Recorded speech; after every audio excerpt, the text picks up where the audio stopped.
Hello and welcome to the M&A Zing, the weekly podcast for acquisition entrepreneurs, search funders and Holdco builders across the UK, Europe and beyond. Today I am absolutely privileged to be diving into the early stages of the ETA self-funded Holdco building journey of Nadim Kapadia, the managing partner at Aligned Partners. Nadim has building this Holdco, which he's launched in early 2025 to pursue a medium to long-term buy and build strategy via a self-funded search. Now, Nadim has a very distinguished history of having worked in advisory roles, serving a number of illustrious FTSE 100 businesses such as HSBC, Lloyds Banking Group, NatWest, Aviva, BP. He has worked all around the world, covering geographies far and wide, particularly with the time spent in Singapore.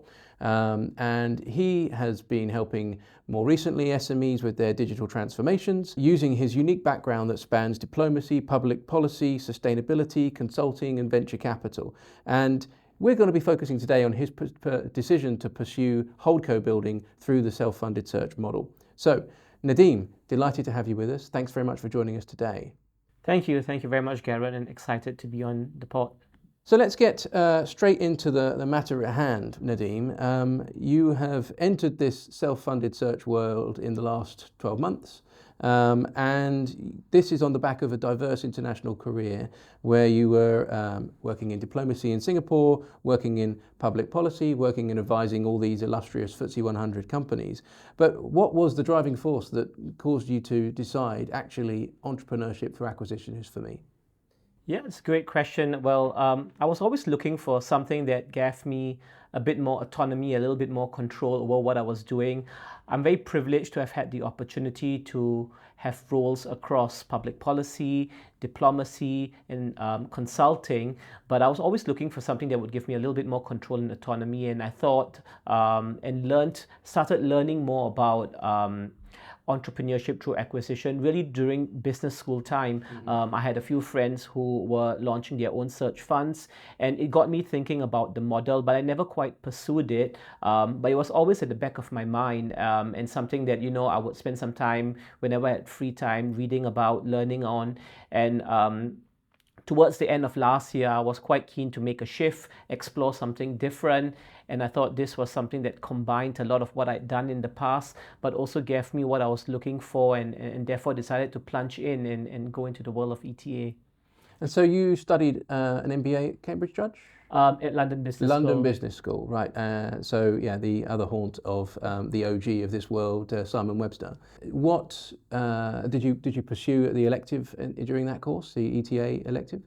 No, unfortunately, I didn't get a chance to do Simon's elective. I know it's very popular, but I had a number of friends who were actually launching their search fund while at the MBA itself. And that was the first time I was really introduced to the term search fund. And, it was interesting speaking to them, understanding how they were going about pursuing it. I spent a lot of time during my MBA actually in the venture capital and private equity space, which has close connections to the search fund model. But that was a great opportunity for opening my mind up in terms of the opportunity, the challenges, the problem statement. And so while I went on to pursue a career in consulting after the MBA, it was something that I was always quite keen on, and I'm very glad that I've had the opportunity now to plunge into this world of ETA. Was there an element of FOMO at play there, where you didn't take the elective, but others around you who did were launching their search funds, where you're a little bit like, well, what's all this about? I feel like I've missed the opportunity, so I'm going to get stuck in. Not really, actually. I never was considering this as a pathway. I was just interested in really learning. I think the beauty about business school is that you get the opportunity to really explore. And for me, coming from a background where I had spent a large part of my career in diplomacy and public policy, the MBA was really the platform for me to explore and to learn different pathways, careers, opportunities that people were pursuing. And so I think it was just really the opportunity to start thinking about it a little bit more seriously, understanding how people were going ahead and pursuing careers in the ETA world. if we just go back into your career journey, a lot of those roles were high impact roles, both commercially and sort of societally, I guess. Is there a particular kind of progenitor that comes from that, which led you to want to go into ETA, where you felt perhaps that you could have more impact than perhaps if you went down the venture capital route or continued on the consulting path? Yeah, it's a good question. I think there were a few considerations at mind when I was thinking about this. I think the first one was generally around impact. I've been quite fortunate to have been in roles where there was an impact, whether it was public policy or whether it was consulting in the sustainability space. And so I was quite keen in whichever pathway I pursued, there would be some form of an impact, whether it's on people's lives, whether it's on the economy. And so that was something that was at the back of my mind. So that was one idea that I was thinking about.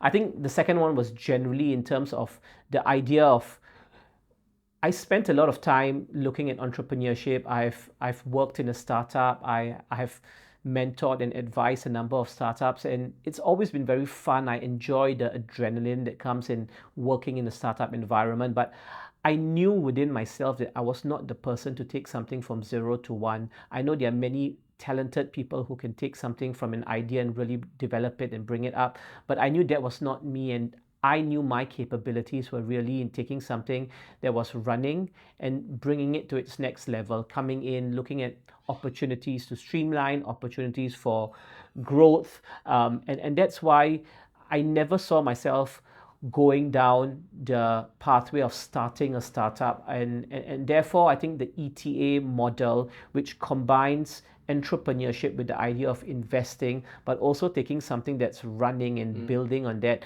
was something that appealed to me, and I felt struck with some of the skill sets that I think I could bring on the table, and that's how I landed on this pathway.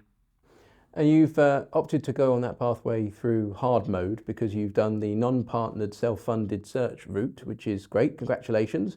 Could you elaborate on why you've chosen that particular route versus the sort of traditional Stanford model or others? Yes. So obviously, kind of going down this pathway, there are a number of different ways you can pursue. And I was familiar with the traditional search fund model, which typically results in a searcher going out, spending 6 to 8 months, sometimes more, sometimes less, raising capital from a number of different investors, and then beginning the search phase. I was looking at more autonomy, a little bit more flexibility and space in terms of the end acquisition. And so I felt that going down the self-funded pathway, would give me a little bit more of that autonomy, but also at the end of the day, a little bit more control, because it would mean that would translate to higher equity on the final acquisition target. And that was something that was quite important for me.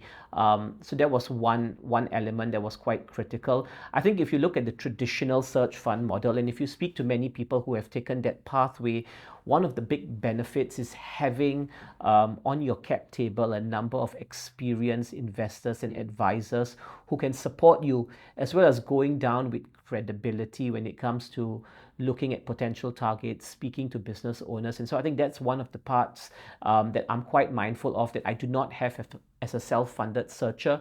And I think this is where leaning in on my network, on people who I know who are business owners, who are owner-operators in the sectors that I'm looking at, or who have relevant experience, are quite critical. And I think I have been able to cover for some of the advisory support that you may get in a traditional search fund through this current model, just by leaning in on my network. And I think the part of me, the training as a diplomat, perhaps played a role in terms of just networking, speaking to different people and trying to bring them on board to support you on this journey.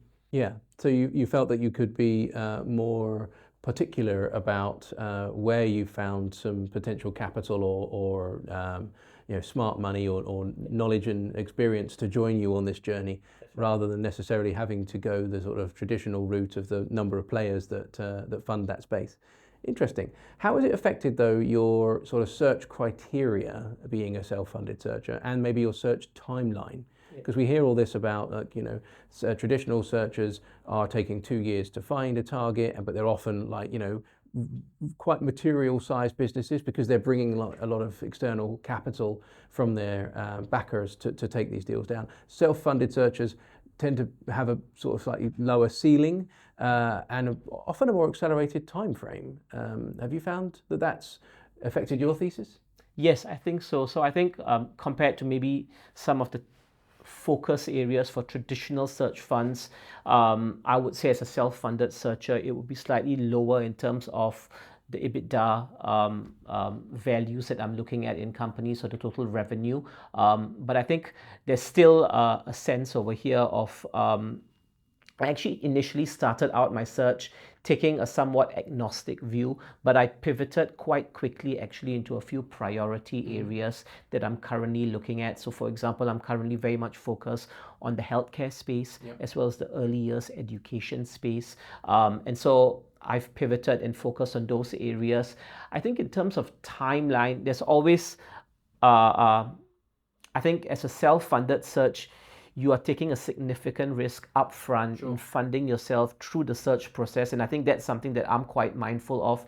And so it's just given me a lot more urgency to work efficiently and effectively. And I think, Garrett, you have mentioned this many a time. You don't really need 2 years sometimes. It can be done on a shorter space. Again, I'm still very early in my journey, and I know that there would be occasions where certain deals may fall through, and these are things that you can't control. But I think it's just given me the urgency to try to work efficiently and effectively in reaching the end goal. Yeah, it's quite galvanizing, isn't it? The self-funded search path. That actually, you need to, and congratulations on focusing your search around those verticals you mentioned there with healthcare and child services. But it also focuses your mind around looking for motivated sellers, looking for executable deal structures, sensible valuations. These things that that if they're not aligned to your fund name, that actually they will become obstacles and will just delay your search. That risk you mentioned there of deals falling apart for reasons beyond your control, absolutely. But there are also some preemption that you can do that actually mitigates the risk of some of those things by looking specifically for businesses that are super motivated to exit and trying to come up with a deal. It helps to have some cash, obviously, and not try and do these things heavily leveraged or with a high level of risk for the seller. But if you can find motivated seller, properly prepared to exit and come up with the right deal structure, which is mutually rewarding, actually you can get deals done at a reasonable pace. I agree. One of my big takeaways during my time as a diplomat, and I started my career as a diplomat, was the importance of achieving win-win outcomes when you're out on an international negotiation and you're speaking to counterparts. It's really about trying to understand what the person on the other side of the table is looking for, and how can you find an outcome that's a win-win outcome for both sides. And I think that's something that I've brought into the search phase when I'm speaking with business owners, I'm speaking to individuals looking at transition.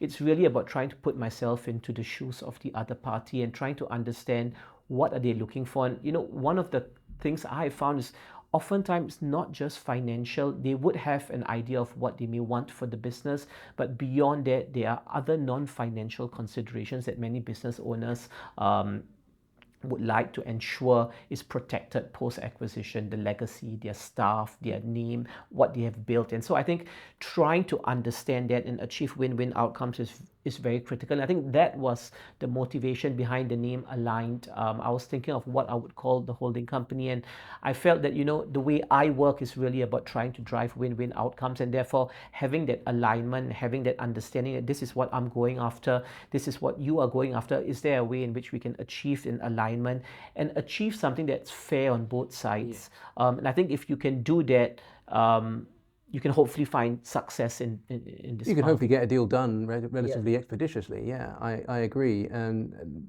thinking about what the other party requires rather than necessarily going in at odds is always going to be more efficient and effective, one would hope. So you have taken the leap, you've established your vehicle, you are busily in the sort of sourcing phase right now and having some early conversations with some potential sellers, which is great. What kind of practical steps have you had to take to get this far? Maybe for the uninitiated who haven't considered going the self-funded route, what have you had to do in terms of incorporation or like setting up various bits of collateral to kind of get your messaging out there? What have you done for sourcing? Like, walk us through the journey to here. Yep.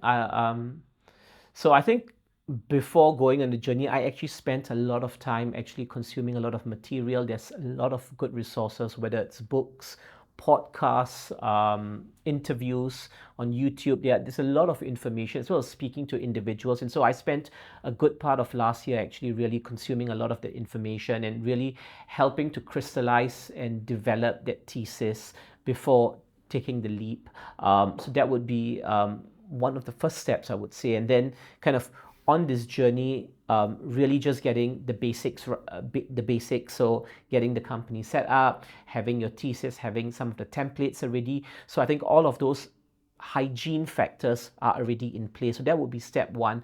I think step two for me was really about assembling the deal team. Who are you going to be working with? Who are accountants that you can work with, who have experience in M&A?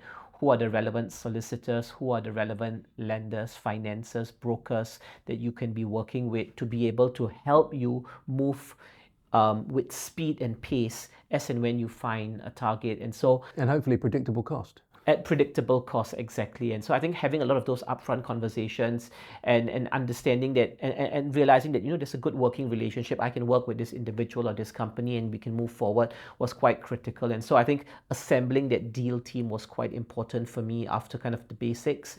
And then it's just about developing the process. I think someone mentioned to me, partly in just that you're not going to acquire if you don't inquire. And so you're just going to have to constantly start building that deal pipeline. And I think it's a little bit patchy at the start. You're trying to get the machine to work, so to speak, the engine to work. And so you're reaching out, but you don't really have that process. But it's really about trying to develop a good process for deal pipeline so that you're getting these opportunities coming through. And then as the opportunities are coming through, you are spending time on evaluating these opportunities as well as speaking with the businesses. And that's a multi-channel approach to driving those conversations, like creating those opportunities. Are you doing broker-led on market as well as proprietary? Are you networking out there? Are you looking for referrals?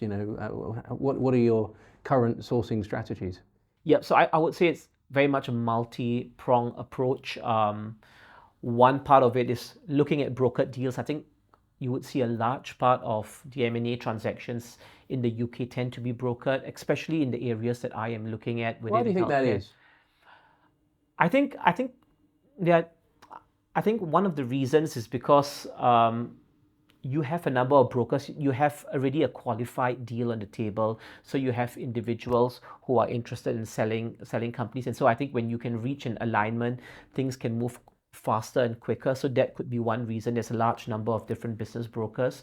But also I think the approach of proprietary takes a lot more time and effort. And so I think I've spoken to a number of searchers who do not have that luxury of time to be able to go down the proprietary route and therefore focus a lot more on the brokered side.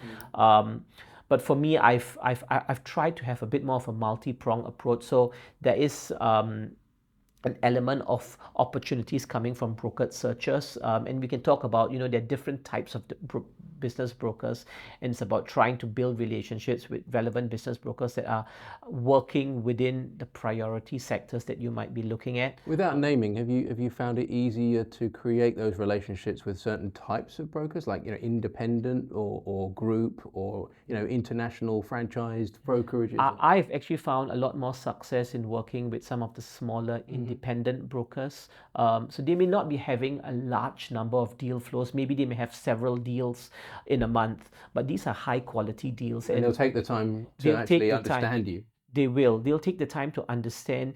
And I think they are also quite good in helping sellers understand where the market is. many deals are up on sites, but selling at quite unrealistic prices. And so I think having a good business broker can add significant value, the right business broker. And so I think identifying who might be the right business brokers for the areas you're searching and looking at can be quite beneficial. And so that has been one approach that I've taken. I've also gone down the proprietary or off-market route. It requires a little bit more effort, and it's something I'm still kind of fine-tuning and trying to improve on. Yep. And I've done that through a number of different ways. So one of it is through direct mail, sending letters out. And in fact, just got a call from a business owner yesterday from a batch of letters that I sent out earlier this week. And so it's always nice to kind of get responses from some of the letters that you Great validation. It proves that your message resonates. Exactly. And I've also been doing email campaigns thanks to BizCrunch. Through the platform at BizCrunch, it's been a very seamless process to be able to send out email campaigns from a short list of different businesses on the platform. So that has been very helpful. And I've also been spending time trying to attend relevant industry events, networking events. To give an example, I'm looking at the healthcare space, and over the course of the last few weeks, I've attended a number of different industry events, and through that, I've had the opportunity of meeting a number of business owners. And while many of them may not be looking to sell their businesses, I think having conversations with them, understanding what they're seeing in the market has been quite helpful in strengthening my thesis, helping me to understand where the pain points are. And sometimes they're quite helpful in directing me to other people that I can speak to. And so those have been the main ways in which I have been sourcing. I've actually also been working with a buyside advisor on a no-win, no-fee basis, which I think works quite well from that perspective. And through that, there's been several good conversations that I've had with some target companies. And are they actively going out and doing proprietary search on your behalf? They are. So the criteria and what I mentioned to them is that I don't want any brokered deals coming through. So they have developed a platform using AI and some other tools to be able to source relevant proprietary deals. And through that, they have been able to pass through a few, and I've had a few interesting conversations so far. Fantastic. Good. So the pipeline is gradually filling. You've got a multifaceted way of filling the hopper, and it's good to know that you're having some good conversations. As you'll probably attest, the conversations are to sow the seeds of trust. The people don't just suddenly go, yeah, hey, come buy my company. There needs to be this sort of dance of the seven veils that goes on, isn't there, really? That means that you are following a path for maybe 3 to 6 months of keeping in contact and spending more time with these sellers to try and get to a point where you can find an alignment. I keep coming back to that word, Nadim. It's obviously inspired by your choice. So just for the benefit of the listeners, just give us a steer as to whether you are looking for permanent ownership of the companies or companies that you'll end up buying. This is a buy and build type strategy, is it, where you would want to hold these companies for a substantial period of time? Or are you looking to do a flip and play the valuation arbitrage game? Yeah, it's definitely the former in terms of holding these companies for a longer period of time. And I think that's something that I make quite clear in my conversations with business owners, that I'm not here for a 5-year exit plan. The intention really is to come in and to hold these companies for the foreseeable future. There's value in holding these companies and taking them to the next level. And so that's really the strategy over here in terms of holding these companies for the foreseeable future and doing a bit of a buy and build strategy and identifying synergistic businesses that could come on board and take it from there. Great. You've mentioned already the verticals that you're looking at, but tell us a little about the qualitative aspects of the kind of companies that you're looking for within those verticals. I mean, beyond, we could talk about the financials and the kind of expectations on EBITDA and maybe revenue thresholds, but beyond that, what are you looking for in the wiring of these businesses?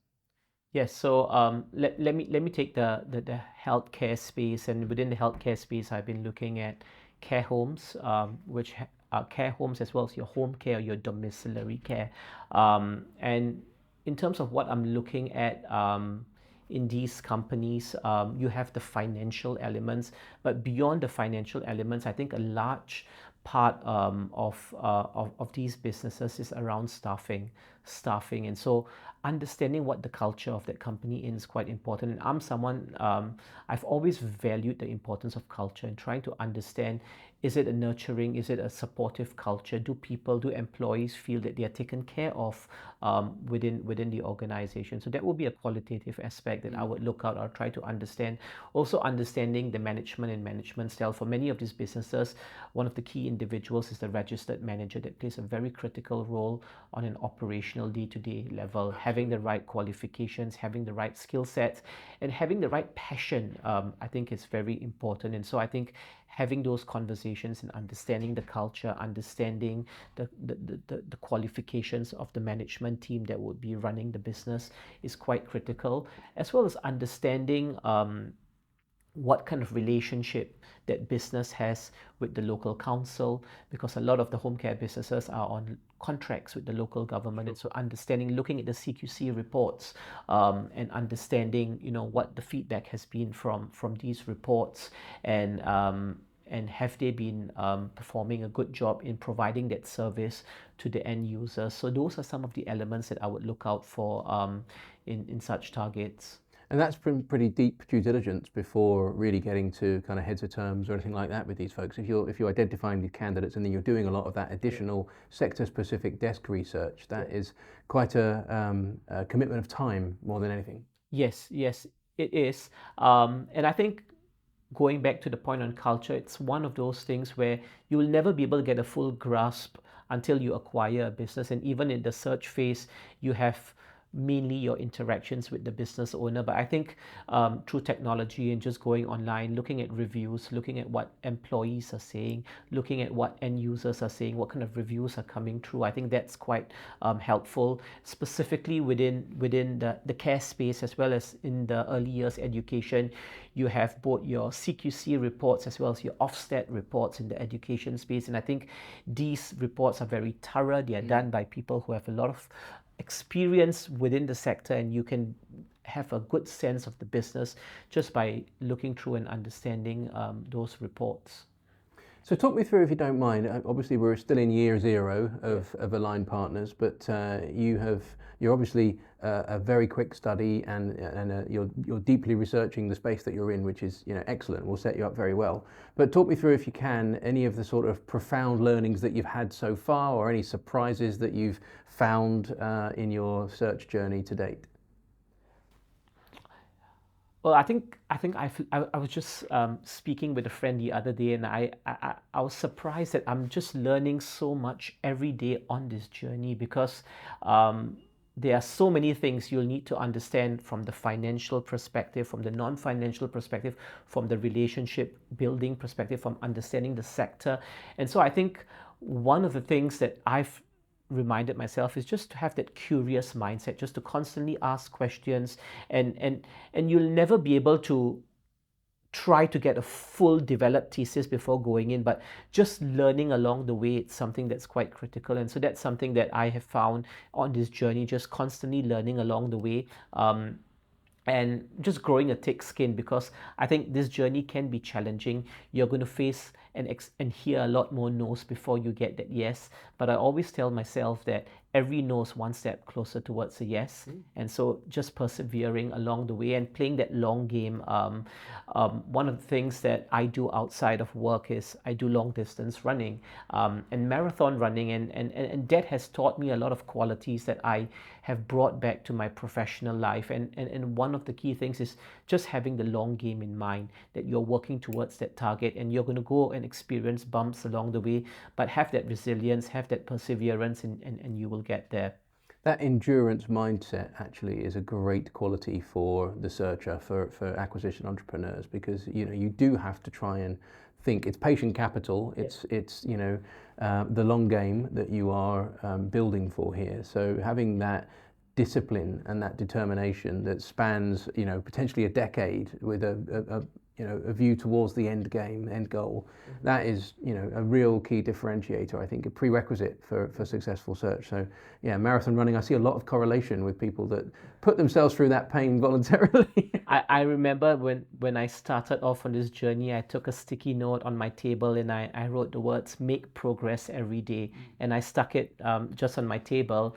And that's what I remind myself. There would be days where I may feel I've not made much progress, and there may be days where I have achieved a lot. But what I tell myself is every day, as long as I'm making small incremental steps, speaking to a few new people, learning something new, having a few more deals come through the pipeline, you are moving closer towards your end goal. And I think just reminding myself that making those small incremental steps forward is going to count for something later down the line. Oh yeah, 100%. I mean, it is a game of numbers. It is also a persistence, an endurance game, but also it's a constant learning experience, as you've rightly identified, because with every opportunity you learn something new and you are applying some of the learnings for the next one, and it's a process of refinement, isn't it? Arguably.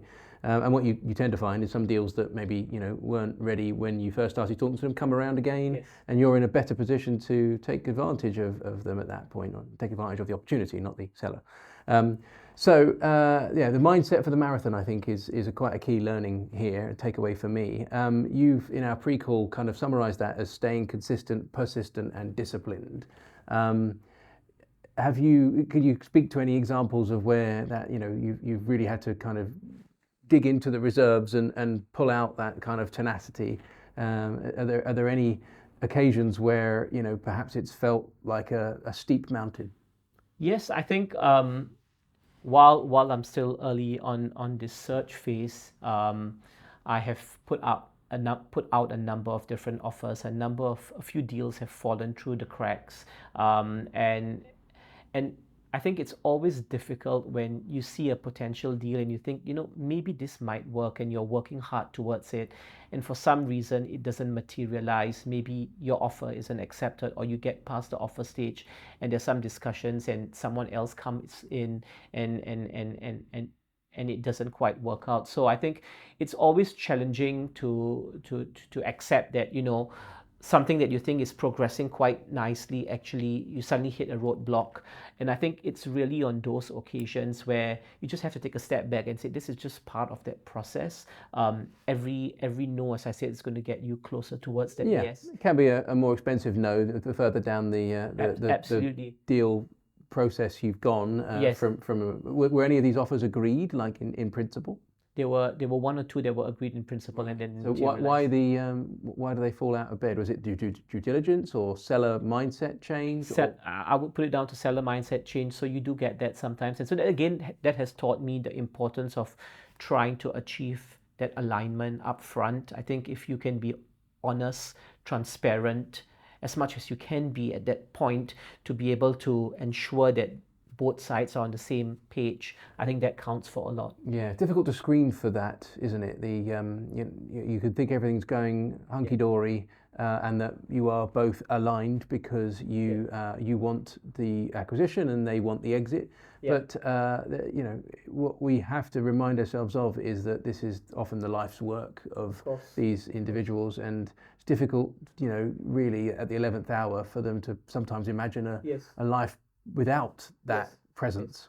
And I think just going back to the point we were discussing earlier in terms of putting yourself in the shoes of the seller, it's easy for you coming in as an acquisitional entrepreneur and looking to acquire a business. But for that business owner, and I was just speaking to a business owner yesterday, they have spent 30, 40, sometimes 50 years working tirelessly in building their business to where it is, and this is probably the first time they are putting their business out there for sale. They are looking at a transition, and so it can be quite a difficult pill to swallow. Some of them may not have kind of really digested the whole process, and so I think really trying to be mindful and understanding that sometimes it may require quite a lot of conversations in order to kind of achieve an outcome or arrive at a state where they are ready to actually move forward. Yeah, I think that's where a lot of the sort of sell side preparation services work quite well, is being on that journey with the seller, helping them come to terms. It's almost sometimes it's like postpartum depression, or like a sense of loss of purpose. And I think that's where that difference is between the brokered deals and the proprietary deals, because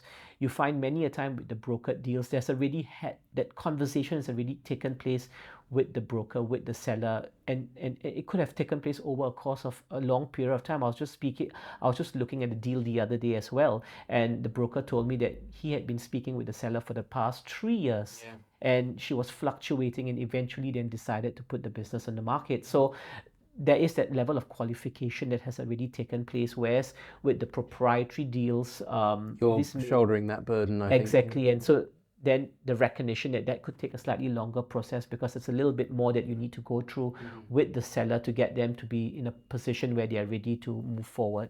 Yeah, I completely agree. I've seen very many examples of those from both sides of the table. So let's look ahead. Let's assume that everything continues to go up and to the right for you in terms of numbers of deal opportunities and willingness of sellers to sign those SPAs. Where would you like to be in 12 months' time if we're going to check in with you in mid-2026? Where would you hope to have gotten to by then? Well, I really hope if we're checking in years from now, that I would be able to share my experiences as a new acquisitional entrepreneur, and what operating is like in the early phases. So that would be the plan, as well as talking through the potential pipeline for future and potential acquisitions. Love it. Yes, well, you're going to be very busy in the operational sense, but I hope that you still be able to spare time for value creation through further add-on acquisitions. So Nadim, what kind of listeners or stakeholders would you hope to connect with as a consequence of doing this podcast? Are you looking to speak to any capital partners for acquisition capital, or are you quite comfortable on that front? Are you looking obviously to speak with owners of businesses, but are there any other kind of stakeholders that you'd hope to resonate with from this? Yeah, I'm always open to having conversations with a wide variety of stakeholders. So people who are on this journey and would like to discuss specifically around the healthcare as well as the early years education space, very happy to share notes, very happy to engage and discuss on that with capital allocators, investors, always happy to have that discussion and see if there are areas for discussion or collaboration, as well as with business owners who are looking at potential transitions. It's always helpful to have those conversations. But I always find that I learn so much from these conversations, and enjoy speaking to different people from different perspectives and kind of taking that on board. That's part of the journey. It's part of the joy of the journey, frankly. And where geographically are you searching? Obviously, it's all UK, but you're based in the home counties. So where would you? So I'm based in Watford, and so in terms of the geographical focus, what I've told myself, at least for now, is anything within a 2-hour drive from where I am, just so that it makes sense, kind of being physically present while also kind of working in that remote sense. So that's the kind of geographical focus I've put on myself for now. Fabulous. Okay, great. And what might folks contact you and connect with you to have a discussion about what you're up to there? Yep, I think LinkedIn would be a great place to reach out. Feel free to DM me on LinkedIn. I'm quite fast to respond on LinkedIn, as well as maybe dropping a note on our website, alignedpartners.co.uk. You can drop a note there and we'll respond from there as well. Excellent, great. Any final parting messages you'd like the listeners to have as regards, their search journey in general, or the journey to exit for business owners? Anything that you'd like to impart before we wrap up? I think for aspiring searchers or people on the ETA journey, I think I'm on that journey itself. It's a highly fulfilling journey. I have absolutely no regrets since I started. It's been every day has been a learning experience. There are going to be challenges, and I think the key message I would say to searchers or aspiring searchers is just persist and persevere, because you get as much as you put in, and as long as you put in the hard work and you persevere, I'm very sure you will get the outcomes that you're looking out for. Gareth, I know you mentioned this. We are fishing in not a small pond, but ocean of abundance. There are many businesses out there that are looking for transition and solutions to transition. And so I think it's a good position to be in. And I think with persistence, with perseverance, you would be able to achieve your outcomes. Yeah, no, it's absolutely a great time to be searching.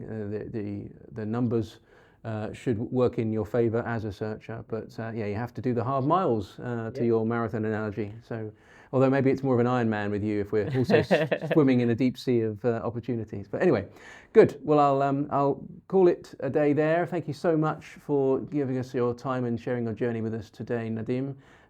Listeners, if you want to connect with Nadim, please do so on LinkedIn. We'll drop a link to his details in the show notes. And join us again next time for another interview with aspiring and established acquisition entrepreneurs. For now, keep on crunching.